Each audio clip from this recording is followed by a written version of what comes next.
नमस्ते, मैं हूं अजितेश मिश्रा और आप देख रहे हैं प्राइम न्यूज। प्राइम एजेंडा में आज की चर्चा बेहद गंभीर है, क्योंकि सियासत की कहानी बहुत ज्यादा अजीब होती है, क्योंकि पग पग पर रकीब होते हैं। उत्तर प्रदेश में भी कुछ ऐसा ही चल रहा है और कुछ ऐसा नजर आ रहा है कि सीएम योगी से लेकर अखिलेश यादव तक, मायावती से लेकर राजनीति का हर वो माहिर खिलाड़ी एक दूसरे पर आरोप प्रत्यारोप का एक नया अध्याय लिख रहा है। उत्तर प्रदेश की राजनीति मानो जाति के धागे से इस तरह से जुड़ गई हो कि फेविकॉल का जोड़ भी अब कमजोर लग रहा है। अखिलेश यादव मंगेश के एनकाउंटर से इस तरह से व्यथित हैं कि जब से एनकाउंटर हुआ है तब से वो अलग अलग तरह के बयानों से सवाल खड़े करते रहे हैं। उन्होंने तो यहां तक कह दिया कि दरअसल जो एनकाउंटर हुआ है वो जाति देखकर हुआ है। अखिलेश यादव ने यह बयान दिया तो जाहिर सी बात है राजनीति में घमासान होना था। सीएम योगी ने पलटवार करते हुए बताया कि अपराध की कोई जात नहीं होती, कोई मजहब नहीं होता, और उत्तर प्रदेश में जीरो टॉलरेंस की नीति जो अपराध के खिलाफ चल रही है वो बरकरार रहेगी। उत्तर प्रदेश की पुलिस किसी भी तरह से किसी की भी जाति देखकर कार्रवाई नहीं करती है। उत्तर प्रदेश की पुलिस भी सामने आई तमाम बड़े सवालों के जवाब लेकर, फुल प्रूफ सबूतों के साथ। और ऐसे में मायावती ने भी कई बड़े सवाल खड़े कर दिए, लेकिन सीएम योगी ने कह दिया कि प्रतिभा जो होती है लोगों के अंदर, वो जाति और मत और मजहब की बंधक नहीं होती। अखिलेश यादव ने कहा था, अयोध्या के कार्यकर्ताओं को धन्यवाद दिया था और कहा था कि अयोध्या में जमीनों की लूट हो रही है। इसके साथ ही साथ अखिलेश यादव ने यह भी कहा कि जब अयोध्या में लूट होगी तो फिर कहां छोड़ेंगे। ऐसी तमाम बातें आज के दिन उत्तर प्रदेश में कही गई। यूपी के अंदर आज का दिन राजनीतिक लिहाज से बड़ा दिन इसलिए भी है क्योंकि आज सुबह से शुरू हुई गहमागहमी अभी तक जारी है। जी हां, मायावती ने बुकलेट जारी कर कह दिया कि 2019 में अखिलेश यादव को फोन भी किया जा रहा था लेकिन नहीं उठाया, और साथ ही साथ गेस्ट हाउस कांड का जिक्र फिर से कर दिया। और जब गेस्ट हाउस कांड का जिक्र आता है तो आप खुद भी समझ जाएंगे कि उत्तर प्रदेश में कितना बड़ा यह मसला है, खास तौर पर जब जब बात समाजवादी पार्टी और बहुजन समाज पार्टी की होती है। लेकिन सीएम योगी ने खुला ऐलान कर दिया है और ऐलान में यह दर्शा दिया है कि भ्रष्टाचार हो, अपराध हो, इनके खिलाफ कार्रवाई यूं ही जारी रहेगी जिस तरह से अब तक होती हुई आई है। तो ऐसे में बड़ा सवाल यह है, क्या उत्तर प्रदेश की राजनीति जाति तक सिमट कर रह गई है? क्या उत्तर प्रदेश की राजनीति में जाति ही चलेगी? क्या विपक्ष के पास जाति के अलावा कोई एजेंडा नहीं है, या फिर इस तरह के सवालों से जो मायावती उठा रही हैं वो अपनी जमीन को तलाश करने में जुटी हैं? लेकिन इसमें भी एक जाति का फैक्टर है, क्योंकि 2024 के लोकसभा चुनावों के जो परिणाम आए वो ये दिखाते रहे कि बीएसपी का भी वोट बैंक, जो वोट बैंक मायावती का था, वो समाजवादी पार्टी की ओर शिफ्ट हुआ और कुछ वोट बीजेपी की तरफ शिफ्ट हुआ, और इसका फायदा समाजवादी पार्टी को मिल गया। तो मायावती अपनी खोई हुई जमीन को दोबारा तलाशने की कोशिश कर रही हैं। खोई हुई जमीन को कैसे वापस पाया जाए ये कोशिश है, और इसी कोशिश के लिहाज से पिछले कुछ दिनों से लगातार वो सीधा डायरेक्ट हिट समाजवादी पार्टी पर कर रहे हैं, समाजवादी पार्टी पर आरोप लगा रहे हैं और साफ साफ लगातार कह रहे हैं कि दरअसल जाति के फेर में मत फंसिएगा। लेकिन यह भी अपने आप में एक अजीब मसला है कि जाति की राजनीति करने वाली पार्टी यह संदेश दे रही है कि जाति के फेर में मत फंसिएगा, यह आपको बरगला रहे हैं। लेकिन इसी के तर मुख्यमंत्री योगी आदित्यनाथ अपनी उस नीति पर लगातार कदम आगे बढ़ा रहे हैं जिस नीति के तहत उत्तर प्रदेश में उनकी सरकार बनी। उत्तर प्रदेश की सरकार जिस नीति पर लगातार काम कर रही थी, यानी कि अपराध पर लगातार प्रहार, और उसी के तहत आज भी सीएम योगी ने कई सवालों के साथ बात की और बातचीत की। और चलिए अब सीधे आपको ले चलते अपने खास मेहमानों के पास। और अब तमाम वो खास मेहमान जो इस चर्चा में हमारे साथ जुड़े हैं आपकी स्क्रीन पर। हमारे साथ आलोक वत्स जुड़ गए हैं जो कि बीजेपी के प्रवक्ता। आपका बहुत बहुत स्वागत है आलोक जी। हमारे साथ समाजवादी पार्टी की आवाज पूजा मिश्रा जुड़ गई है। पूजा जी आपका बहुत बहुत स्वागत है। हमारे साथ मंजीत नौटियाल है जो कि दलित चिंतक है। आपका बहुत बहुत स्वागत है मंजीत जी। चर्चा की शुरुआत करेंगे और चर्चा की शुरुआत यहां पर सबसे अहम और जो आज के दिन काफी चर्चा में रहा उस सवाल के साथ करेंगे। आलोक वत्स जी, लगातार विपक्ष की तरफ से ये सवाल खड़े किए जा रहे हैं, समाजवादी पार्टी की तरफ से एक सीधा सवाल दागा गया कि उत्तर प्रदेश की पुलिस क्या जाति के आधार पर कार्रवाई कर रही है, और अयोध्या को कोट करते हुए सीधा सवाल आपसे उन्होंने कर दिया।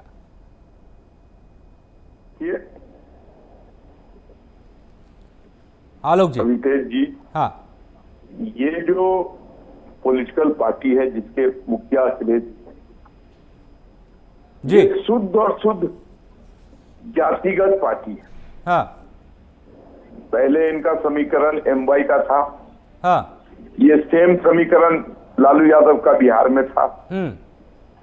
अब इन्होंने उसको थोड़ा और ब्रॉड किया है, कुछ और लोगों को उसमें शामिल किया है, लेकिन ये शुद्ध और शुद्ध पॉलिटिकल और परिवारवाद की पार्टी है जी। समाजवाद के, लोहिया के समाजवाद के किसी भी पृष्ठ पर ये अंकित नहीं है हाँ, कि बाप के बाद बेटे को हाँ, दल का मुखिया बना दिया जाए। ठीक है। और जब भी सत्ता में आए तो परिवार को आगे बढ़ाने का काम करें, हाँ, अपने पूरे कुनबे को आगे बढ़ाने का काम करें।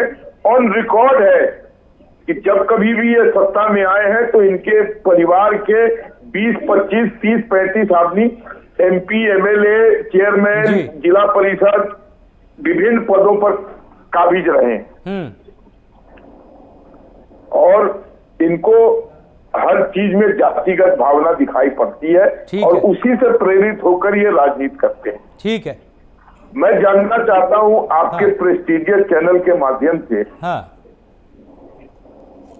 विनोद कुमार, संजीव नाला, विश्वास नेपाली, रुद्रेश उपाध्याय, हाँ, शिवा बिंद, सुमित, बदन सिंह बद्दो, मनीष सिंह सोनू, हाँ, राघवेंद्र यादव, हर्ष बहल, हाँ, ये जो तथाकथित नाम है जिनके ऊपर 50,000 से लेकर 5 लाख तक का इनाम घोषित है, हाँ, ये कौन से हाँ, यादव परिवार से आते हैं? हाँ, अगर ये पकड़े गए और कहीं इनकाउंटर हुए, हाँ, या बजरंगी या मुन्ना बजरंगी, तो क्या वहां भी जातिगत बात होगी?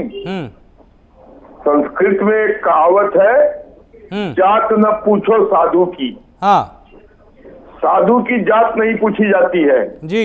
उसी तरीके से जात न पूछो क्रिमिनल की, हाँ, जात न पूछो बलात्कारी की, हाँ, जात न पूछो चोरी करने वाले की। हाँ, जो लोग भी इस तरीके के काम में लिप्त होते हैं, हाँ, वो मानसिक तौर पर हाँ, डिरेल्ड लोग होते हैं, जानवर होते हैं।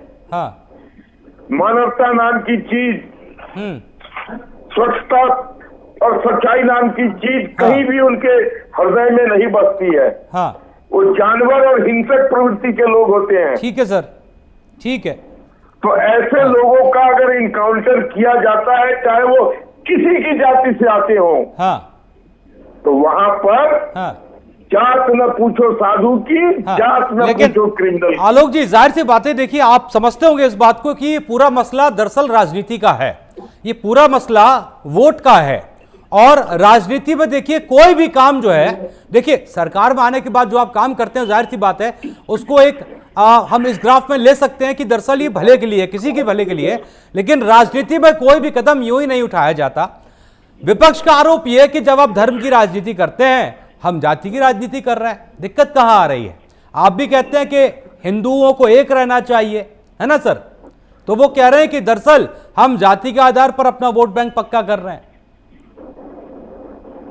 आलोक जी, देखिए, हाँ, एक चीज आपको बता दूं, हाँ, मेजॉरिटी रूल्स, हाँ, ये पूरे विश्व में है। हाँ। तो अगर हिंदुस्तान में सनातनी 80% हैं, हाँ। आप अगल बगल के मुल्कों में देख लीजिए। हाँ। पाकिस्तान में इस्लाम है, हाँ। म्यांमार में इस्लाम है, हाँ। बांग्लादेश में इस्लाम है। हाँ। यहाँ पर हिंदुओं की क्या स्थिति है? ठीक है।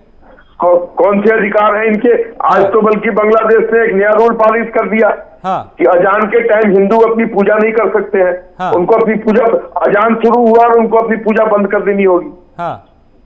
ये हिंदुस्तान है सहिष्णुता का देश, जहां पर मुसलमानों को हर तरीके की आजादी प्रदान की गई है, चाहे वो धार्मिक आजादी हो या वो सामाजिक आजादी हो या वो शैक्षणिक आजादी हो। कोई दूसरे मुल्क, आप देखिए वहां के हिंदुओं के साथ क्या व्यवहार किया। जब देश आजाद हुआ था तो 21% थे पाकिस्तान में, आज 1.5% पे आ गए हैं। जमी खा गई कि आसमां खा गई, कौन खा गए उनको? फोर्सफुली कन्वर्ट किए गए।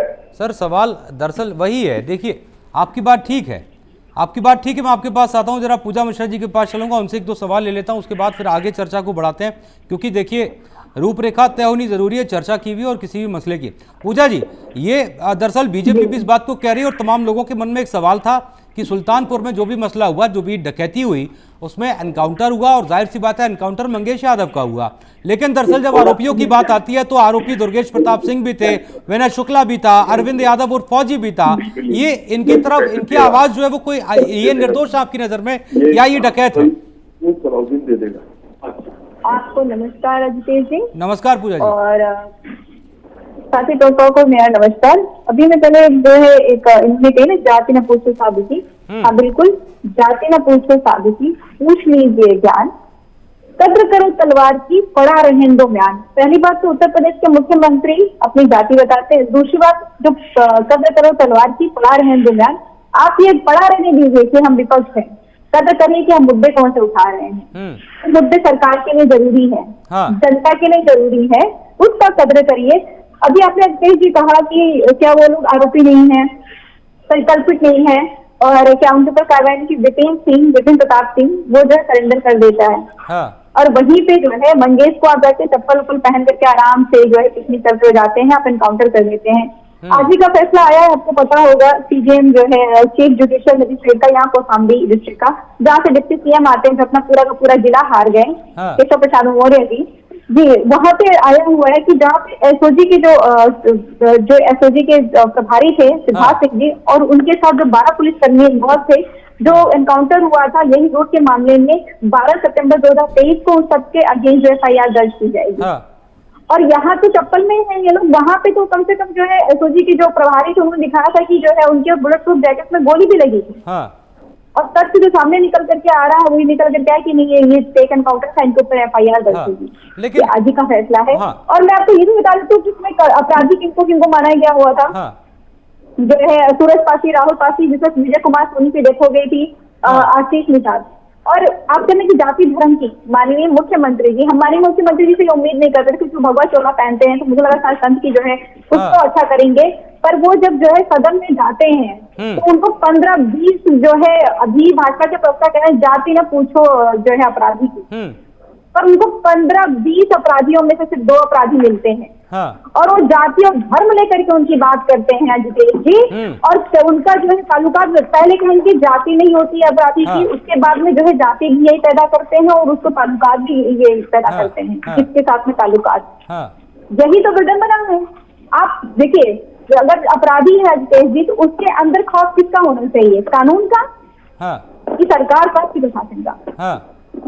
कानून का खौफ होना चाहिए। तो आप कानून का खौफ बता नहीं पा रहे हैं। नहीं तो अभी कानून का खौफ है कि नहीं? करा देंगे, जुडिशरी तक आप जाने नहीं देंगे। और ये एनकाउंटर का नाम लिया, मैं सारे जवाब देते दे तो फिर आप बिल्कुल आगे बढ़िएगा। अजितेश जी इन्होंने एनकाउंटर का नाम लिया, तो एनकाउंटर फेक, मैं तो फेक एनकाउंटर जो हुए उनमें कितने जो है उन्हें अगर आप आकर उठा करके देखेंगे तो इन्होंने फेक एनकाउंटर जितना भी किया मैक्सिमम जो मुस्लिम का किया हुआ है, यादव का किया हुआ है, ऐसे ही पिछले लोगों का किया हुआ है। ये फेक एनकाउंटर की बात, जो सही एनकाउंटर है वो तो किसी का भी करिए। जो आप फेक एनकाउंटर करते हैं, जो आप राजनीतिक प्रेरणा के तहत करते हैं, राजनीतिक द्वेष के तहत करते हैं, मसला ये है ना, देखिए मैं उसकी बात कर रही हूँ। सुनिए ना, वो आरटीआई निकाली हुई है, नेशनल मैं ये जानना चाह रहा था, मैं कि दरअसल उत्तर प्रदेश के अंदर एनकाउंटर अभी इस कार्यकाल में अगर देखिए कई सारे हुए हैं, और सबसे बड़े एनकाउंटर्स की बात करें तो एक विकास दुबे का एनकाउंटर था, है ना पूजा जी, उसके बाद अतीक की हत्या हुई, है ना। राघु का एनकाउंटर आपको नहीं जाने हैं जितेश जी, मैंने पहले ही बोला कि फेक एनकाउंटर जितने भी हुए हैं मैक्सिमम जो है राजनीतिक द्वेष के तहत जो एनकाउंटर किए गए हैं वो मैक्सिमम जो है जाति धर्म देकर के किए गए हैं। अगर पुलिस सही एनकाउंटर करती तो परेशानी नहीं है। अभी आपको क्या लगता है पूजा जी, मैं ये जानना चाह रहा था दरअसल, देखिए आरोप इसलिए लगेंगे पूजा जी, देखिए एक जमाना था पूजा जी, एक जमाना था कि मुख्तार के टिकट को लेकर अखिलेश यादव जो है मुखर आवाज उठाई थी, उन्होंने उसकी खिलाफत की थी, याद होगा आपको, है ना मैम, 2017 की बात कर रहे हैं हम। हाँ, और फिर उसी मुख्तार को लेकर वहां जाते हैं अखिलेश यादव और कहते हैं कि मार दिया गया, है ना। आपके पुराने साथी भी इस बात का जिक्र कर रहे हैं, ओम प्रकाश राजभर, वो कह रहे हैं कि माफिया की कब्र पर फूल चढ़ाते हैं। एक डकैत का एनकाउंटर हुआ, उसको कह रहे हैं गलत एनकाउंटर हो गया, उसके घर पर भी डेलीगेशन जाते हैं, वो ये कह रहे हैं कि अपराधियों को ये संरक्षण क्यों नहीं। अजितेश जी, हम कौन से कह रहे हैं अपराध को, हम तो ये कह रहे हैं कि हमारा लोकतंत्र, अभी भाजपा के प्रवक्ता कह रहे हैं कि हिंदुओं की हालत देखे, मुस्लिम की हालत देखे, मुस्लिमों को यहाँ पे ये दे रहे, एहसान थोड़ी कर रहे हैं भाई। हाँ, आप थोड़े दे रहे हैं। कॉन्स्टिट्यूशन है, भारत लोकतांत्रिक देश है, ये भारतवर्ष जो संविधान से चलता है और इस भारत देश पे सबका बराबर का ही अधिकार है। तो उसी में व्यवस्था है ना मैम, जनता है ना, उसी में व्यवस्था है। अगर कोई एनकाउंटर आपकी नजर में गलत है, गलत है तो कोर्ट के थ्रू उसकी जांच करा लीजिए ना, है ना। कंपेयर कैसे कर सकते हैं कि जो है कौन कितना लोकतांत्रिक, भारत लोकतांत्रिक देश है। अरे मैम देखिए पूजा जी, मुझे ये पता होता है पूजा जी, देखिए एक आम इंसान के तौर पर आप भी और मैं भी और तमाम जो लोग इस वक्त इस डिबेट में बैठे हैं, मेरा कहने का मतलब है कि अगर किसी डकैती के आरोपी का ही एनकाउंटर अगर होता है तो देखिए उसकी प्रक्रिया होती है, उसकी जांच कराई जाती है, कोर्ट के थ्रू जांच कराइए और उसके बाद जो है वो दूध का दूध पानी का पानी हो जाएगा। लेकिन अगर ये साबित नहीं हुआ मैम पूजा जी कि एनकाउंटर सही हुआ या गलत हुआ, उसके पहले अगर आप उसके घर पर जाते हैं तो ये तो आरोप लगेगा ना कि अपराधियों को संरक्षण दे रहे हैं, है ना। अरे अजितेश जी, अगर हम आवाज ना उठाए तो संविधान को आवाज उठाइए ना मैम, कोर्ट के थ्रू आवाज उठाइए। आप लोग संविधान पर बहुत भरोसा रखते हैं। कितनी बार तार किया इन्होंने। अखिलेश यादव शपथ ले रहे थे तो हाथों में इस तरह से संविधान रखा था ना उन्होंने पूजा जी, है ना। तो संविधान पर भरोसा करते हैं ना, तो संवैधानिक प्रक्रिया से उसकी चीजें हो सकती है ना, समाधान हो सकता है। खैर आऊंगा आपके पास, संवैधानिक प्रक्रिया से ही है। हाँ आऊंगा मंजीत नौटियाल हमारे साथ जुड़े, उसके बाद आलोक जी मैं आपके पास आऊंगा। मंजीत जी, ये आजकल एक सवाल उठ रहा है, हालांकि आप एक दलित चिंतक के तौर पर मैं आपसे सवाल पूछ रहा हूं, एक समय पर और बीएसपी जो है वो दलितों की SC ST की रहनुमा बताई जाती थी, है ना बीएसपी, और उसके बाद अभी भी उनको ये लगता है कि उनका एक वोट बैंक है जो उनके साथ खड़ा है, भले ही वो ना खड़ा हो। लेकिन ये किस दिशा में गंगा जा रही है, क्योंकि ये सवाल समाजवादी पार्टी की ओर से भी उठ रहा है कि ये बीजेपी पर डायरेक्ट हिट क्यों नहीं हो रहा है, ये हिट सीधे सीधे समाजवादी पार्टी और कांग्रेस पर क्यों हो रहा है, ये दिशा कहां भटक गई है।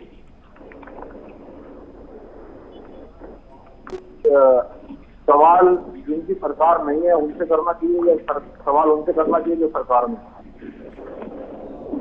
वर्तमान में जो सरकार चला रहे हैं, तो आप ये स्पष्ट होता है कि जनता ने उन पर भरोसा किया है। हाँ। मैं सभी मीडिया के बंधुओं से भी मैं ये अपील करना चाहता हूँ कि किसी भी जाति मजहब के आधार पर राजनीति को जोड़ना जोड़ा जाए, क्योंकि जब भी देश के अंदर जातिगत आधार पर राजनीति होगी तो देश हमारा पीछे की हो जाएगा। तो मेरा मुद्दा ये, हमारा कहना ये है कि आप जाति की बात न करके आप केवल ये बात करिए कि किस प्रकार में कितना काम होता है और इस पर चर्चा होनी चाहिए। और जहाँ तक की एनकाउंटर की बात है और अपराधी की बात है, मायावती के पिछले 3 दिन के ट्वीट अगर उठाए जाए, उन्होंने एक्स पर किए जो, उनमें हर पोस्ट के अंदर अगर SC ST या दलित ना लिखा हुआ ऐसा हो नहीं सकता, हर एक ट्वीट में लिखा हुआ है, समझ रहे नहीं। उसमें तो उनके ट्वीट में लिखा होता है कि ब्राह्मण समाज के साथ अपने झारखंड में ठाकुर समाज की बेटी को रेप करके मार दिया, तो उन्होंने ये भी ट्वीट किया था ठाकुर समाज की बेटी को क्यों मारा है, उसको न्याय मिलना चाहिए। क्यों दलित नेता को केवल बेटी के आधार पर नहीं देखना चाहिए, वो भी तगड़ा नेता हो सकता है। और ये देश के अंदर बहुत बड़ी विडंबना है, जब अमर काट का व्यक्ति समाज मायावती क्या अपनी दिशा भटक चुकी है? बीएसपी अपनी दिशा भटक चुकी है क्या? मंजीत जी, एक दलित चिंतक होने के नाते आपसे पूछ रहा हूं मैं ये देखिए, हमारे जैसे बीमार के दलित संगठन के राष्ट्रीय अध्यक्ष हैं और राजनीतिक दल से मेरा कोई मैं अपनी टेक्निकल टीम से कहूंगा आपकी आवाज थोड़ी ठीक कराए। आपकी आवाज तो तेजी से आ रही है लेकिन क्लियर नहीं आ रही। मैं ठीक कराता हूं मंजीत जी, मैं ठीक कराता हूं। आपकी आवाज क्लियर नहीं हो रही बहुत ज्यादा जो है। आलोक जी, ये सवाल जो मंजीत जी से किया था, एक सवाल राजनीतिक जो पंडित हैं वो भी इस बात को पूछ रहे हैं कि ये चल क्या रहा है, अंदर खाने कोई डील है क्या? बीएसपी की ये डायरेक्ट हिट जो है वो आप पर ना होकर समाजवादी पार्टी और कांग्रेस पर जारी लगातार लंबे समय से, आप पर डायरेक्ट हिट नहीं है उनका। देखिए, मायावती जी की अपनी राजनीति है, वो चीजों का आकलन अपने हिसाब से कर रही है, अपनी खोई हुई जमीन को वापस लाने के लिए पुरजोर कोशिश कर रही है। इस मंशा में वो जो बयान दे रही है उसकी तो समझ उनको है।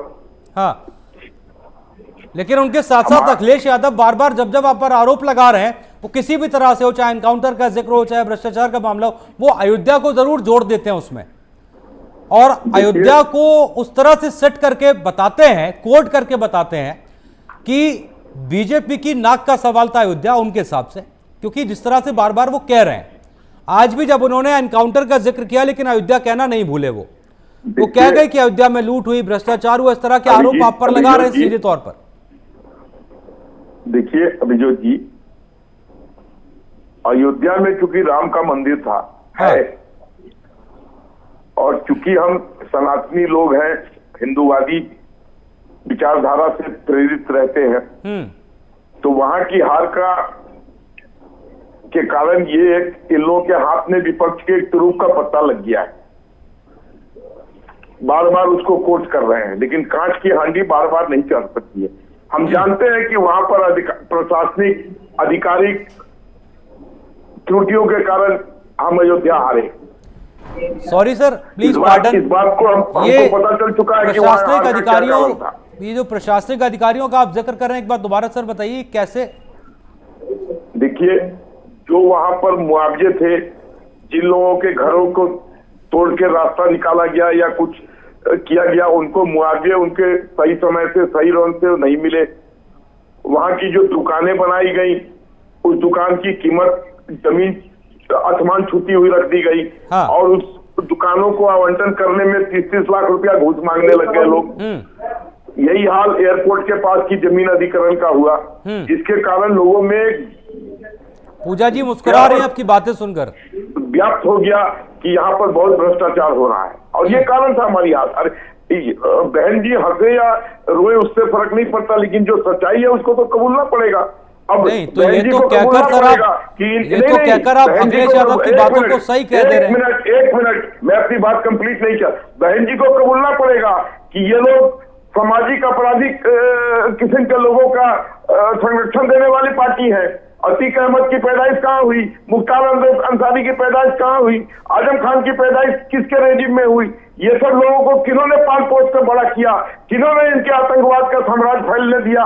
और किन्होंने वहां के लोगों पर दमनकारी नीतियां, इनकी दमनकारी नीतियों में इनके साथ खड़े थे? ये पूरा देश जानता है, बच्चा बच्चा जानता है। तो ये बहन जी को ये भी एक्सेप्ट करना पड़ेगा कि हाँ, हम क्रिमिनल्स के द्योतक हैं, हम उनको सिर माथे बैठा के रखते हैं। हम जातिगत भावनाओं पे क्रिमिनल नहीं देखते, हम तो जात देखते हैं पहले। आज जो मारा गया मंगेश यादव या जो भी उसका नाम था, ये उसके साथ खड़े हो रहे हैं। उसकी जो कारनामे है, काले कारनामे की लिस्ट है, उसको नहीं पढ़ने के लिए तैयार है। उसकी जाति देखकर उसके साथ खड़े हो रहे हैं। और जिनका इन्होंने डीएनए टेस्ट करवाया बलात्कारी का, वो डीएनए टेस्ट भी प्रूव हो गया। अभी तक उसके ऊपर उन्होंने कोई कार्रवाई नहीं की है। और इनके कथनी और करनी में जमीन आसमान का अंतर है। और वो पूरा देश देख रहा है, पूरा प्रदेश देख रहा है डीएनए टेस्ट करवाओ, डीएनए टेस्ट करवाओ। लो भैया, डीएनए टेस्ट हो गया। अब पूजा जी से साबित जवाब हो ले गया लूं कि सर? यही आदमी था बलात्कारी। क्या किया आपने? जवाब ले आज लेता हूं। योगी के राज में हाँ। माता बहनें पूर्णतः सुरक्षित हैं। हाँ, जवाब ले लेता हूं सर, एक सेकंड जवाब ले लेता हूं। लेकिन उसके साथ ही साथ ये भी कहूंगा सर, जब आप इस तरह की बात सर कह रहे हैं तो अखिलेश यादव भी दरअसल यही कह रहे हैं।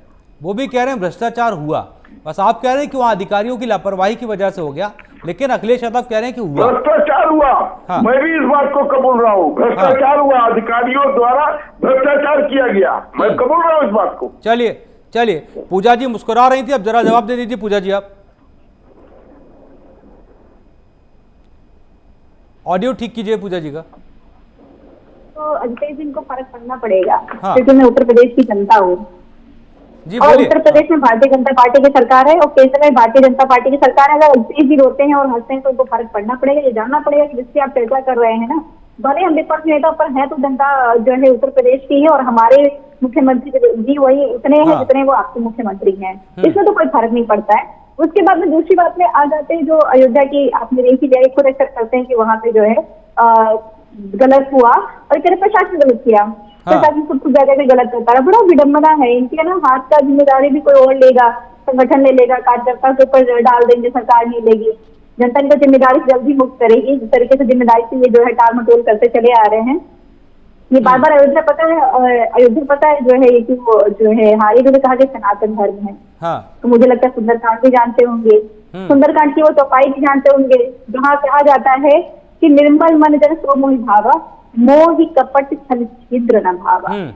आपने कपट छल छिद्र किया, वो भगवान श्री राम जी ने आपको उसका जवाब दे दिया। उसके बाद में आ जाते हैं कि ये हालांकि जिनमें गुंडे माफिया की बात करते हैं तो उस लोग अभी दुनिया में है नहीं।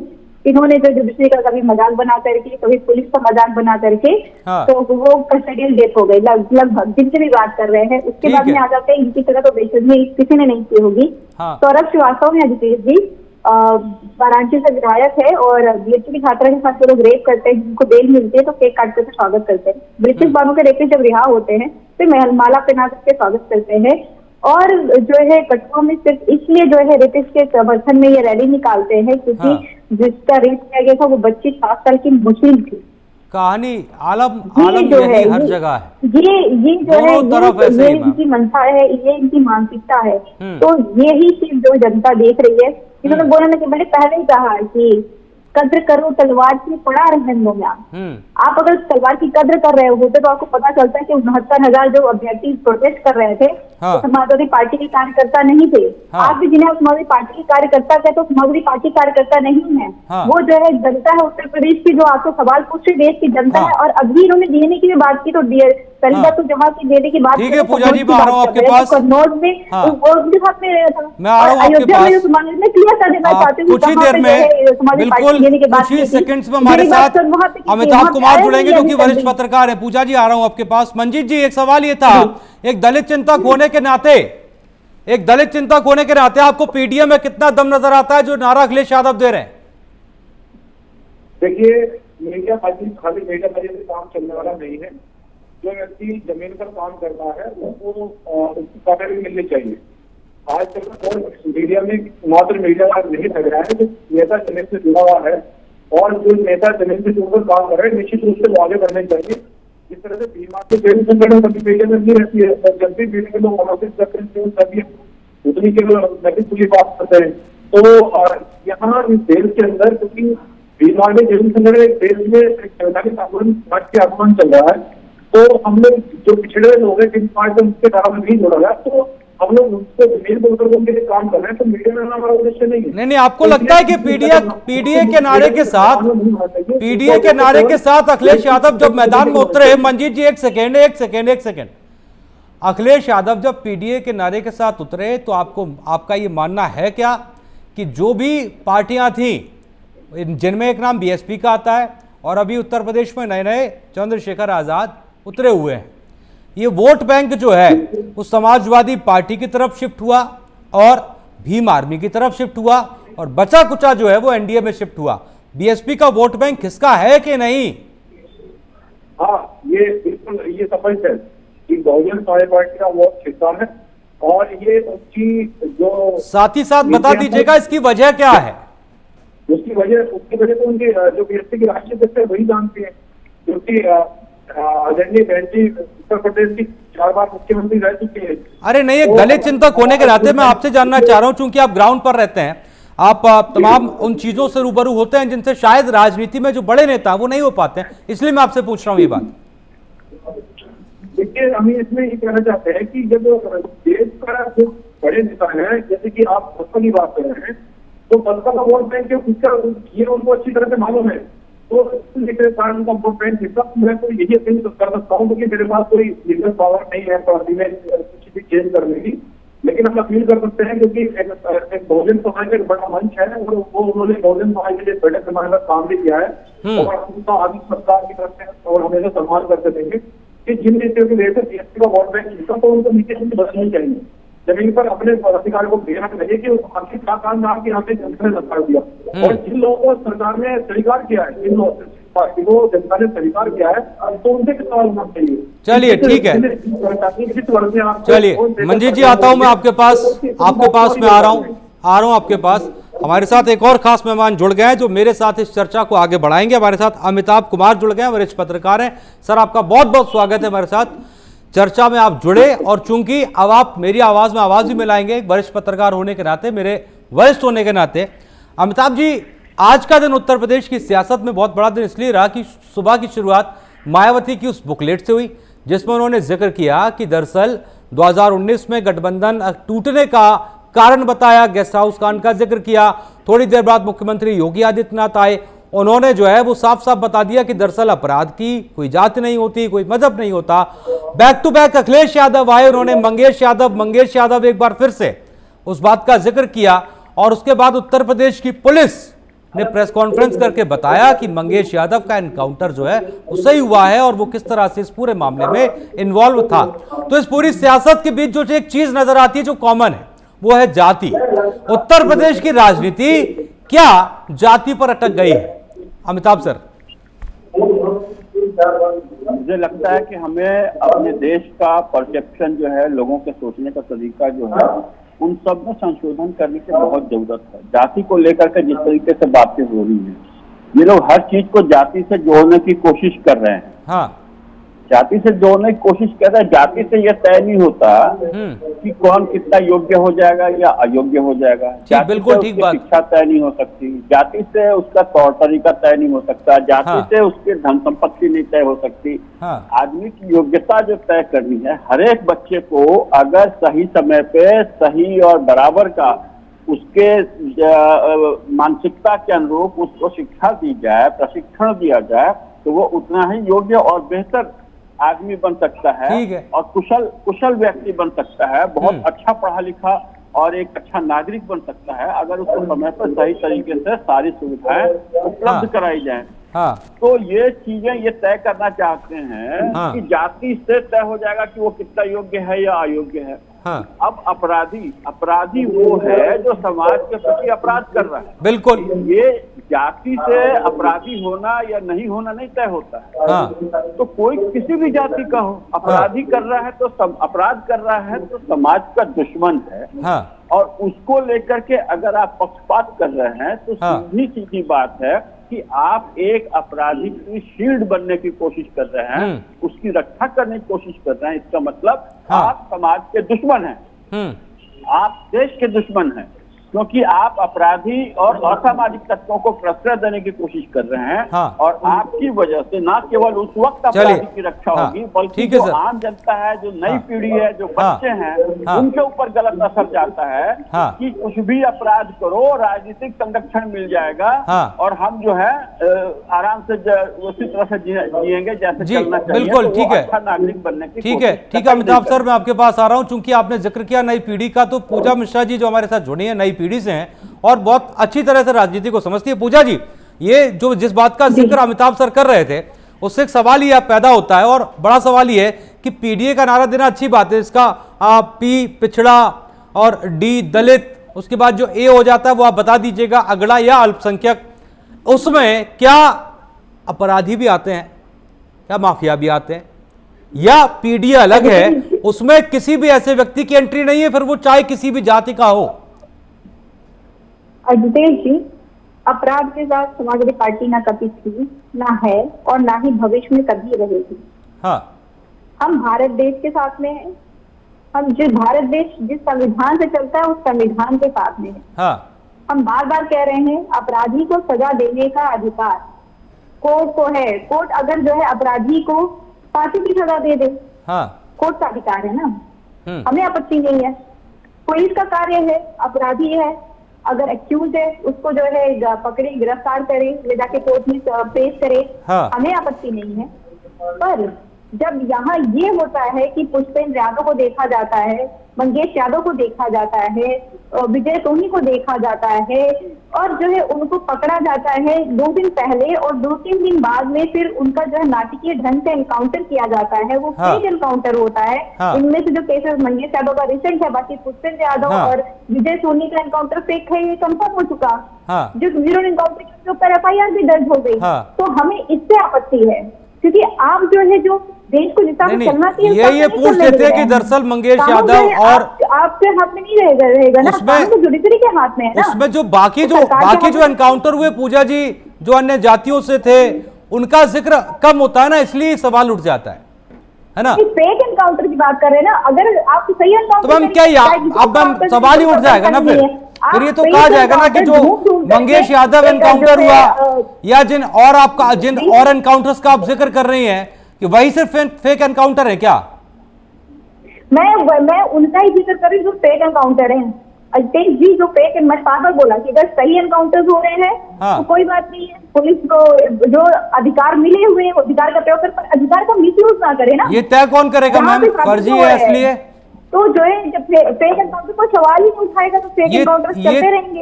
ये तय कौन करेगा? मुख्यमंत्री अमिताभ सर आ रहा हूं आपके पास, आप सवाल उठा रहे हैं, मैं आपके पास आ रहा हूं। पूजा जी ये तय कौन करेगा कि फर्जी है या फिर असली है? अच्छे से आपकी सवाल नहीं समझ आया। मैं पूछ रहा हूं ये एनकाउंटर फेक है या ओरिजिनल है, इसकी जांच जो है वो कौन करेगा, तय कौन करेगा प्रथम दृष्टया एनकाउंटर होने के तुरंत बाद? देखिए मजिस्ट्रेट जांच होनी चाहिए तो होने जा रही है। अभी जैसे मैंने पहले भी आपको बताया कि जो कौशाम्बी का रिजल्ट और आप उसके पहले ही अगर उसके घर जाकर हो आएंगे और बाद में वो एनकाउंटर सही निकले तो फिर क्या करेंगे? देखो ना फेक एनकाउंटर है।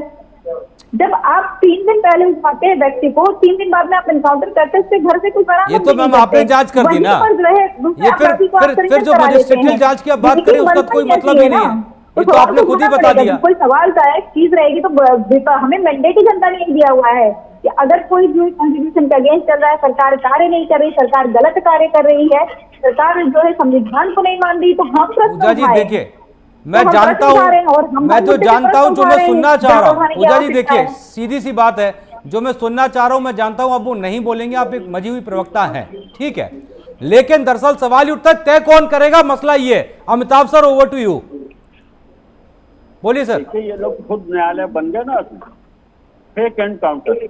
अरे दम है तो कोर्ट में साबित करो जाके। हाँ। सड़क पे क्यों चिल्ला रहे हो? लोगों को गुमराह करने के लिए, बेवकूफ बनाने के लिए? मालिक हो तुमने कह दिया कि फेक है तो फेक है, जाओ और साबित करो। मुझे बहुत शर्म आती है इन लोगों को गुमराह करने के लिए और अपराधियों को प्रोत्साहन देने के लिए किसी भी हद तक जा सकते हैं। इनसे क्या बहस की जाए? पुलिस को जिनके ऊपर गोलियां चल रही हैं, काउंटर गोलियां चल रही हैं, उस वक्त पुलिस अपनी जान की रक्षा के साथ अपराधी को पकड़ने की कोशिश कर रही है, तो वो चप्पल पहन के बिना जो है बुलेट जैकेट पहने हुए, आपको पता है एसओजी की जो है जो प्रभारी थे सिद्धार्थ सिंह यहाँ कौशाम्बी केस में, उन्होंने तो उनके तो बुलेट प्रूफ जैकेट गोली भी लगी थी, फेक एनकाउंटर साबित हुआ। आ रहा हूं आपके पास आया। अमिताभ सर कुछ बोल रहे हैं ना, बात पूरी होने दीजिए ना पूजा जी। बीजेपी पे शर्म नहीं आती है? अभी आऊंगा ना पूजा जी। करके इतने गलत नीतियां चलाते चले जा रहे हैं, पूजा जी शर्म कर लीजिए भाई, 10 साल से है। पूजा जी आ रहा हूँ आपके पास, एक सेकंड रुकिए ना, एक सेकंड जरा ठहर जाइए, रुक जाइए अमिताभ सर। इतना शर्म करने लग जाते हैं कि हमें शर्म आने लग जाती है। आप ऐसी नहीं, आप बीच में नहीं बोलती है किसी के। हाँ अमिताभ जी सर बोलिए। दूसरे की बात सुन तक नहीं सकते हैं। नहीं सुनेंगे, भी गलत कह रहे हैं, फिर बीच में बोल रहे हैं आप बेशर्मी को थोड़ा कम किया तो बिल्कुल सुनेंगे। पूजा जी प्लीज। मैंने आपको पहले सुना था, बिल्कुल सुना था, बेशर्मी थोड़ा कम दिखा रहे थे। ये अपराधी ऐसे नहीं पूजा जी, देखिए ऐसे चर्चा नहीं, एक सेकंड रुकिए पूजा जी प्लीज, पूजा जी एक सेकंड रुकिए, ये गलत है प्लीज। एक बार सुन लीजिए, फिर आप जवाब दे लीजिएगा। आलोक जी भी इतनी देर से इंतजार कर रहे हैं। सोचिए ना, सत्ता पक्ष में होने के नाते फिर भी वो खामोश बैठे इतनी देर से। आप लोग कहते हैं वो बोलने नहीं देते आपको। आ रहे हैं अमिताभ सर, बोलिए। अब संरक्षण देने वाले गलत और सही बताएंगे। खुलेआम अपराधियों को संरक्षण दे रहे हैं, लोगों के बीच भ्रम फैला रहे हैं, वो हमें गलत और सही बताने की कोशिश कर रहे हैं। कमाल की बात है, इस हद तक न जाए करीब, कम से कम। हाँ, और न्यायालय में जाइए ना, सड़क पर न चिल्लाइए। आप कॉन्फिडेंट हैं, बहुत अच्छी बात है, तो जाइए और न्यायालय में और उनको फेक एनकाउंटर साबित कर दीजिए। बड़ी बेशर्मी है, जाइए और न्यायालय में। ये न्यायालय नहीं सरकार छोड़ेगी। मोदी करती रहे। पूजा जी आ रहा हूँ, सुनिएगा जरा, सुनिएगा। आलोक वत्सी, अमिताभ सर मैं आ रहा हूँ आपके पास। अमिताभ जी आ रहा हूँ, पूजा जी आ रहा हूँ, दोनों रुक जाइए एक सेकंड। पूजा जी प्लीज रुक जाइए। पूजा जी एक सेकंड रुकिए ना मैम, प्लीज। ऐसे नहीं होता है। आलोक जी, अब मैं आपके पास आना चाहता हूँ। काफी देर से सुन रहे हैं, तमाम चर्चा आपने सुनी, अमिताभ जी को भी सुना, मंजीत जी को भी सुना और पूजा जी को भी सुना। अब सवाल सर ये है कि उत्तर प्रदेश में 2017 के बाद ऐसी एक लंबी फेहरिस्त है जिसमें कई सारे एनकाउंटर हुए और कई सारे एनकाउंटर्स पर सवाल उठे। ऐसे में ये बात गंभीर तब हो जाती है जब एक के बाद एक जो एनकाउंटर होते हैं और जिनमें गोली सीधे पैर में लगती है।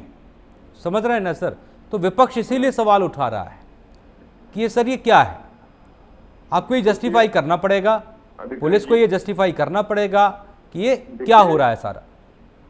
ये मोस्ट ऑफ दी जो एनकाउंटर हुए हैं, अगर वो उसमें मारा गया है तो वो बचाव में फायरिंग की है पुलिस ने। हाँ, और जिनके पैर में गोली लगी है उनके पास से भी हथियार बरामद हुए हैं। हाँ। कल ही परसों जो 4 और 6 लड़के पकड़े गए, उनके पास आधुनिकतम हथियार थे। हाँ, उन्होंने हथियार से फायरिंग की, पुलिस ने जवाबी में उनको जान से नहीं मारा, उनके पैर में गोली मार के उनको पकड़ लिया। हाँ, तो ऐसे लोगों को क्या पूजा जाएगा? ऐसे लोगों को क्या महिमा मंडित किया जाएगा? ऐसे लोगों की जाति देख के तय किया जाएगा कि ये क्या करना चाहिए, इनके साथ नहीं करना चाहिए? हाँ, और रही बात जो अभी अमिताभ जी ने कहा है, हाँ। वह सार्थक बात कही है उन्होंने कि हाँ। अगर आपके पास एनकाउंटर गलत हुआ, उसका प्रूफ है, हाँ। तो कोर्ट में जाइए। यहाँ चिल्लाने से क्या फायदा है? हाँ, यहाँ चिल्ला के तो आप अपनी जातिगत वोट को सही दिशा देने का काम कर रहे हैं। हाँ। लेकिन देश प्रदेश के लोगों की नजरों में आप कितने नीचे गिर रहे हैं। एक सेकंड अमिताभ सर मैं आपके पास आ रहा हूँ। आलोक जी एक सेकंड रुक जाइएगा। पूजा जी, एक आंकड़ा है, एक आंकड़ा 2017 से लेकर 2023 तक उत्तर प्रदेश में कुल 183 अपराधी मारे गए। ठीक है मैम, सुनिएगा। और जो रिपोर्ट है उनके मुताबिक उन 183 अपराधियों में से 61 जो है 61 वो मुस्लिम, 18 ब्राह्मण, 16 ठाकुर, 15 जाट और गुर्जर और 14 यादव, 13 दलित, 3 आदिवासी, 2 सिख, 7 ओबीसी और 34 अदर कास्ट। अब मैम बताइए ये कैसे जस्टिफाई होगा? और जाति देखकर एनकाउंटर कहाँ हो रहा है, ये कैसे साबित होगा? और आप क्यों कह रहे हैं इस बात को? ये आंकड़ा कहीं से भी कुछ कहता है कि जाति देखकर एनकाउंटर हो रहा है? मैंने पहले भी बोला था आपसे, जितेश जी बार बार आप मुझसे वही बात रिपीट करवाना चाह रहे हैं। मैंने कहा फेक एनकाउंटर जो साबित हुए हैं, चाहे वो कुरेशा बेगम का हो फेक एनकाउंटर, चाहे समा परवीन का फेक एनकाउंटर हो, चाहे शीन जहान का फेक एनकाउंटर हो, और ये सारे जो है नेशनल ह्यूमन राइट कमीशन ने 2018 में आरटीआई के तहत निकाला था। हाँ। कि ये फेक एनकाउंटर हुए थे। और नेशनल ह्यूमन राइट कमीशन ने ये भी तय किया था कि इनको मुआवजा भी दिया जाए, तो 5-5 लाख रुपए जो है सरकार ने मुआवजा भी दिया था। ये फेक एनकाउंटर हुए हैं। तो मैं बार बार कह रही हूँ कि जो फेक एनकाउंटर हैं, ये टारगेटेड एनकाउंटर किए गए हैं, जाति धर्म दिखा करके आप फेक एनकाउंटर की उठाइए लिस्ट। मैंने बोला 39 जो फेक एनकाउंटर हुए हैं इनकी सरकार में, जो साबित हो चुके हैं कि 39 फेक एनकाउंटर हुए हैं। उनमें जो है उठा करके देखेंगे तो आपको पता चलेगा कि मुस्लिम और यादव समुदाय के अगेंस्ट ज्यादा फेक एनकाउंटर इसलिए किए गए कि माननीय मुख्यमंत्री की इस जाति के अगेंस्ट राजनीति करते हैं। एक बात बिल्कुल ठीक है पूजा जी, पूजा जी एक बात ठीक है, जिस बात का जिक्र अमिताभ जी भी कर रहे थे। और देखिए मुझे, मैं पहले भी कह चुका हूँ, आप मानेंगे नहीं, लेकिन अगर कोई चीज है आपको लगता है फेक है, जाहिर सी बात है उसकी जांच होगी, संवैधानिक तरीके से होगी। आप पहले से उस अपराधी के घर हुआएंगे जाकर, और उसके बाद मान लीजिए वो एनकाउंटर सही निकला, तो आप कैसे क्लियरिफिकेशन देंगे, कैसे आप बात कहेंगे? जैसे डीएनए वाले मसले पर हुआ, देखिए है ना? डीएनए वाला मसला कहाँ पे, बताइए कहाँ पे? वो तो जिसका डीएनए प्रूव हो गया है उसके लिए उसके खिलाफ आप क्या कर रही है? जिसका डीएनए प्रूव हो गया है उसके खिलाफ आप क्या कर रही है? अरे क्या बात करते हैं भाई साहब, आप भी आपके सामने जो है आपका प्रचार कर रहे थे, हमारी पार्टी को ताल्लुकात दिया गया था, हमारी पार्टी से उनको निकाल दिया गया हुआ था, अब जो है प्रश्न के अंदर उठा रहे आप। उनके डीएनए टेस्ट के लिए क्यों अखिलेश जी छाती पीट रहे थे? अगर उनको समाजवादी पार्टी से निकाल दिया गया था तो उनके डीएनए टेस्ट करवाने के लिए क्यों अखिलेश जी छाती पीट रहे थे? क्यों गिरवा बिलाप कर रहे थे उसके लिए? ऐसा है, हमने 69,000 भर्ती में भी कहा, लेकिन आपको तब नहीं, ये तो जो है लाभ खाने योग्य अभ्यर्थी को आपने कहा। अभी भी फेक एनकाउंटर किया, पिछले यादव का भी अपने फेक एनकाउंटर किया था। इनको लगता है कि माननीय मुख्यमंत्री जी अगर फेक एनकाउंटर मुस्लिम और यादव के अगेंस्ट आप करते हैं, दलित के अगेंस्ट आप करते हैं, तो माननीय मुख्यमंत्री खुश होंगे। इंतहा है अमिताभ सर, अमिताभ जी ठीक है। पूजा जी आ रहा हूँ मैं आपके पास, एक सेकंड रुकिएगा जरा, आ रहा हूँ। एक अहम सवाल है, एक अहम मसला, एक सेकंड रुक जाइए। पूजा जी आ रहा हूँ, एक सेकंड आ रहा हूँ आपके पास, आ रहा हूँ। अमिताभ जी अब मसला ये है कि उत्तर प्रदेश से जाति जो है वो जाति तो नहीं है, नहीं जाएगी और लग भी नहीं रहा कि फिलहाल जाएगी, क्योंकि राजनीति इसी के दर उधर घूम रही है। एक तरफ जहां भारतीय जनता पार्टी धर्म के मसले को लेकर आगे है, वहीं पीडीए का नारा देकर अखिलेश यादव मैदान में है। लोकसभा चुनाव की बात करें, उत्तर प्रदेश में पीडीए का जादू चला, इस बात को सभी लोग मानते हैं आंकड़ों के आधार पर। अब चूंकि उत्तर प्रदेश में मसला उपचुनाव का और उसके बाद तुरंत थोड़े समय बाद 2027 में उत्तर प्रदेश का विधानसभा चुनाव होना है, तो क्या माना जाए कि अभी तस्वीर जो है वो थोड़ी थोड़ी धुंधली है, अभी और क्लियर होगी जैसे जैसे चुनाव पास आएगा?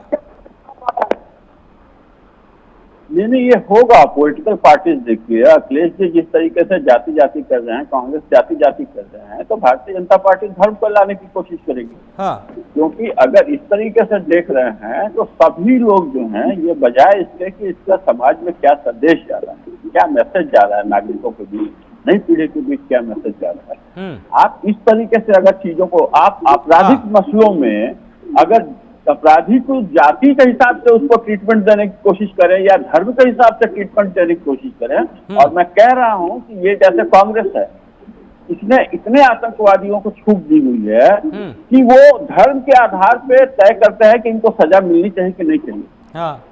हाँ, जाति के आधार पे जैसे अभी अखिलेश जी कह रहे हैं, अरे भाई आप लोग क्या कर रहे हैं, आप समझने की कोशिश कीजिए, क्या संदेश दे रहे हैं आप? आप इस बात पे बिल्कुल अड़िए और जाके कोर्ट में जाकर के एकदम दाखिल कीजिए, याचिका दाखिल कीजिए कि भैया फेक एनकाउंटर था और एक आदमी को जानबूझ के मारा गया, उसके सबूत वहां पे दीजिए। क्योंकि देखिए, अपराधी या उसके परिवार वालों से बात करेंगे आप, तो वो अपने पक्ष की बात कहेगा, वो तो कहेगा पुलिस ने हमें गलत किया, कुछ भी किया। एक तो वो अपराधी था, मेरी कोई सहानुभूति उसके साथ नहीं है। निश्चित रूप से पुलिस कार्रवाई करेगी, पुलिस की गलतियां हैं तो जा करके आप कोर्ट में उजागर कीजिए, पुलिस कार्रवाई करेगी और अपराधी के खिलाफ कार्रवाई होनी चाहिए। और हमेशा पुलिस जो है उसको अपनी आत्मरक्षा भी करनी है। अगर अपराधी उनके ऊपर हमला करता है तो पुलिस को पूरा हक है कि उसको उचित जवाब दे और उसको जो है उसकी जो दुर्दमनीयता है, जो आपराधिक मानसिकता है, उसको ठीक करे। तो वो करेगी पुलिस। लेकिन ये राजनीतिक दल अगर इस तरीके से करेंगे तो समाज को बहुत गलत संदेश देगा। कम से कम राजनीतिक फायदे के लिए अगर ऐसा किया जाए तो जाहिर सी बात है आगे जाके तो भगवान मालिक है। ठीक है मंजीत जी, अब सवाल ये उठ रहा है, आप बहुत देर से चर्चा में है और मैं आपके पास इसलिए नहीं आया था कि एक बार आप सुन लें सारी चीज़ें। अब मंजीत जी, सवाल ये है कि आज की तारीख में अगर उत्तर प्रदेश में दलित अपने आप में जो है एक बड़ा वोट बैंक है राजनीतिक पार्टियों के लिहाज से, शब्दों को सुनिएगा, राजनीतिक पार्टियों के लिहाज से एक बड़ा वोट बैंक दलित वोट बैंक है। ठीक है सर, इस्तेमाल सबने अपने अपने तरीके से किया और सभी जगह वो वोट बैंक शिफ्ट हुआ, फिर शिफ्ट हुआ और फिर शिफ्ट हुआ। लेकिन आपकी नज़र में एक दलित चिंतक होने के नाते कहाँ पर उसे वाकई में तरक्की मिली, जहाँ जिसकी उम्मीद वो करता रहा, क्या हुआ सर, और आज की तारीख में क्या है?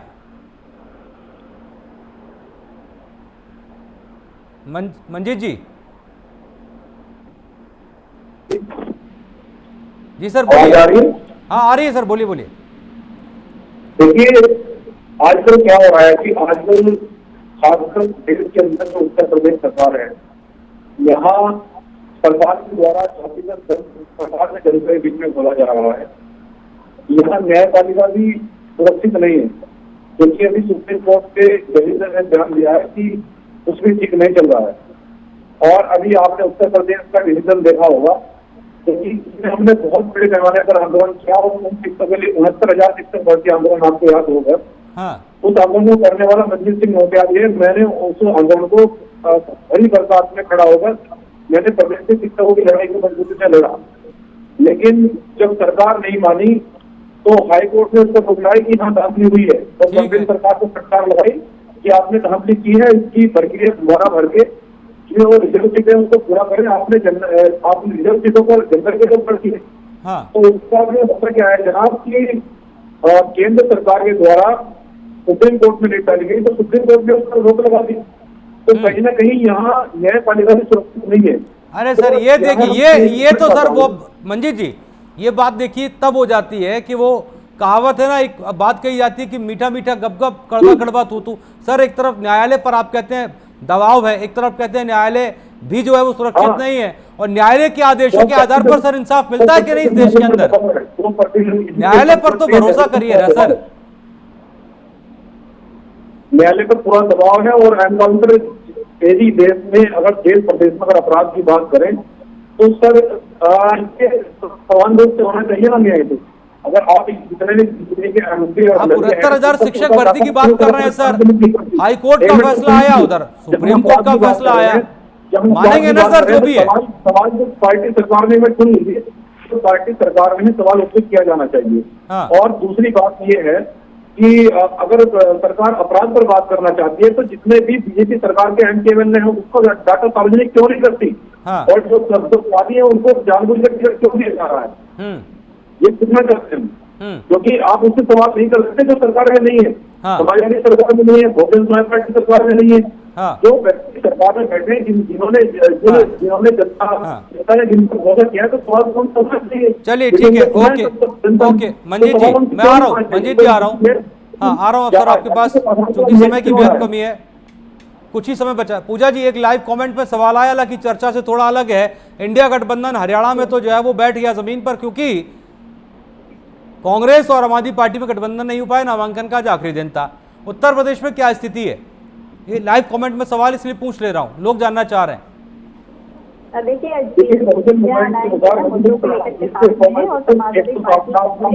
मंजीत जी रुकिए ना एक सेकंड, आपकी आवाज रुकिए ना, थोड़ा सा रुकिए मंजीत जी। हाँ ठीक है, पूजा जी अपनी बात जरा एक बार दोबारा बोल दीजिए, आवाज नहीं आई जी। अच्छे कि मैं कह रही थी कि समाजवादी पार्टी और कांग्रेस और इंडिया अलायंस उत्तर प्रदेश में और देश में भी वो बिल्कुल ठीक है, और हम बाई इलेक्शन में जो है इंडिया अलायंस के तहत ही जाएंगे। होपफुली हम आने वाले विधानसभा इलेक्शन में भी जो है इंडिया अलायंस के सीटों को लेकर बात हो गई क्या फाइनल? पूजा जी अगर कोई हमें ब्रेकिंग न्यूज आप दे सकते हैं तो प्लीज दीजिएगा। सीटों को लेकर हो गया फाइनल? कोई ब्रेकिंग न्यूज दे सकती है तो दीजिएगा। बिल्कुल, पहले आप लोग को मिलेगी, आप लोग ब्रेकिंग न्यूज चलाएंगे। हाँ, तो फाइनल हो जाएगा तो बिल्कुल आपके पास ठीक है। आलोक सर, आलोक जी एक फाइनल कमेंट 30 सेकंड है सर। मेरा इतना ही कहना है, मैंने पूर्व में भी कहा था कि क्रिमिनल की जाति से मत पूछा कीजिए, उसके कारनामों से उसको मूल्यांकन कीजिए, और कम से कम समाज में एक सौहार्दपूर्ण वातावरण के लिए किसी क्रिमिनल के साइड में मत खड़ा होते दिखाई दीजिए। राजनीति कीजिए, लेकिन इतना गिर के राजनीति मत कीजिए कि समाज में लोगों को आपके प्रति करना हो जाए। अमिताभ सर सभी से अपील करूंगा, अमिताभ जी वातावरण के लिए 30 कमेंट सर 30 सेकंड एक फाइनल कमेंट प्लीज। मुझे बोल रहे हैं आप? जी सर बोलिए, 30 सेकंड है सर। देखिए अंग्रेजी की एक कहावत है ना कि if you can't convince then confuse and corrupt, मैंने जोड़ दिया है। अब यही हालत है राजनीतिज्ञों की। ये देख रहे हैं कि ये अपराधी है और किसी भी तरह उसके नाम पे ये राजनीति करना चाह रहे हैं, तो लोगों को कंफ्यूज कर रहे हैं। ठीक है, बहुत गलत है नई पीढ़ी। चलिए सर, समय की बेहद कमी है। आप सभी को बहुत बहुत शुक्रिया। आलोक जी आपका बहुत बहुत शुक्रिया, पूजा जी आपका बहुत बहुत शुक्रिया, मंजीत जी आपका बहुत बहुत शुक्रिया, अमिताभ जी आपका बहुत बहुत शुक्रिया। तो चर्चा की शुरुआत जहां से की थी, जाति ना पूछो साधु की, लेकिन राजनीति में दरअसल ये हो गया है कि जाति पूछो अपराधी की। इसके अलावा सियासत के अपने अपने मजे हैं। एक सियासत के मजे वो लेते हैं जो सियासत कर रहे हैं, एक मजे वो लेते हैं जो सियासत को देख रहे हैं, और एक मजे वो भी लेते हैं जो सियासत को लेकर आकलन कर रहे हैं। आप किस जगह हैं, सोचिएगा, समझिएगा, तब फैसला करिएगा, क्योंकि जाति है कि जाति नहीं। आज की चर्चा में इतना ही। न स्याही के दोस्त, सफेदी के दुश्मन। हमें आईना दिखाना दिखा देते हैं। नमस्ते।